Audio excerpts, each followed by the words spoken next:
car pulled up in front of Jill, the back window rolling down to reveal the stunning, if slightly haughty, features of Vincent Moretti. "Hello, darling," her best friend said. Then the back door was open, and they were doing the squealing, hoppy thing that seemed entirely necessary after a 3-month separation. Well, mostly it was Jill doing the jumping and squealing, while the far more sophisticated Layne let Jill all but maul her with hugs. "Down, girl," Layne said with one last pet of Jill's ponytail. Jill pulled back so she could study her best friend, grinning in relief when she saw Layne looked exactly as she had when Jill left. Her best friend was stunning. Tall, hourglass figure, long chestnut hair, blue eyes, total hottie. Add in the girl power suits and killer heels, and you had a bona fide man-eater on your hands. Speaking of men, a guy, whom Jill assumed must be Corey, gave them an indulgent smile as he easily hoisted Jill's suitcases into the trunk, before coming around and holding the door for them expectantly. "He does have a cute butt," Jill whispered as she climbed into the back seat after Layne. "Right? Oh, and if it comes up, you're a potential client," Layne said before turning her vibrating phone to silent and dropping it into her Chanel bag. "Hence why I'm using company resources." "Cool, got it. I can totally play this," Jill said, clicking her seatbelt into place. She cleared her throat. "You can't handle the truth." The driver faltered slightly as he lowered himself into the driver's seat, and Layne rolled her eyes. "What was that?" "Jack Nicholson from... Actually, I have no idea what that's from." "It's from A Few Good Men, and that's not what I'm asking. I'm wondering why the heck you're shouting it out all crazy like right now." "Well, Jack's character says that while he's on the witness stand, and you said I was supposed to be a client, so..." Layne stared at her. "Babe, what is it you think I do all day?" "Lawyers stuff?" Jill grinned widely. "Right, and I'm sure all you do all day is drink coffee and eat donuts, right? Cop stuff." Jill gave a happy sigh. God, I miss donuts.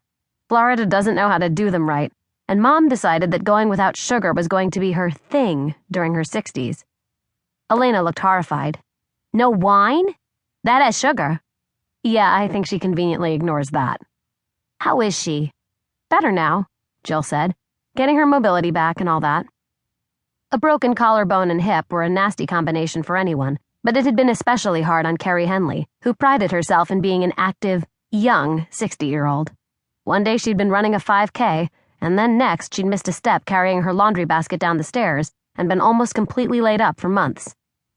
It had taken up all of Jill's personal time, plus a couple months of unpaid leave to care for her, but Jill hadn't hesitated to make the temporary move to Florida. Her boss had assured her that her job would be waiting for her when she got back, and 3 months of your life is the least you could do for a parent who'd given 18 years to caring for you. Jill's in particular deserved her devotion.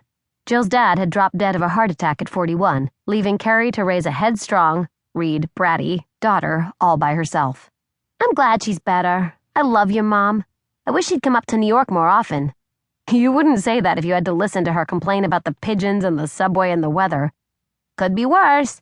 Last Sunday, my mother actually started a sentence with, 'You're not getting any younger, Layne.'" "I can beat that. Mine suggested freezing my eggs." "You're right, you win. And speaking of your nether regions, I'm so overdue for an update on this Tom guy you've been seeing. Did you guys decide to do long distance, or are you gonna wait until you find out if he's any good at sexting before you cut him loose?" Jill bit her lip, gathering courage for what she was about to say. For some reason, she'd always pictured this moment as feeling different. She expected feeling giddy and breathless as she made the big announcement. Instead, she felt hesitant. So Jill did what Jill Henley did whenever she felt anything less than sparkles and rainbows. She faked it. Jill pasted a smile on her face, took a deep breath, and shot her left hand out in front of Layne's face. "What are you..." Layne broke off, her cool fingers wrapping around Jill's wrist as her mouth dropped open. "No freaking way!" "Way." Layne let out an uncharacteristic squeal. "You're getting married?" The words hit Jill with a little slap. She was getting married. It felt funny, probably because she wasn't used to it yet. Layne threw herself across the back seat, arms wrapped around Jill's neck as she kissed the side of Jill's head repeatedly. "Congratulations, darling! When? Do I get to be maid of honor? I won't wear green, but you know that. How did it happen? How did it happen? Oh yeah, and why did you not tell me?" Jill managed to extricate herself from Layne's grip, only to have her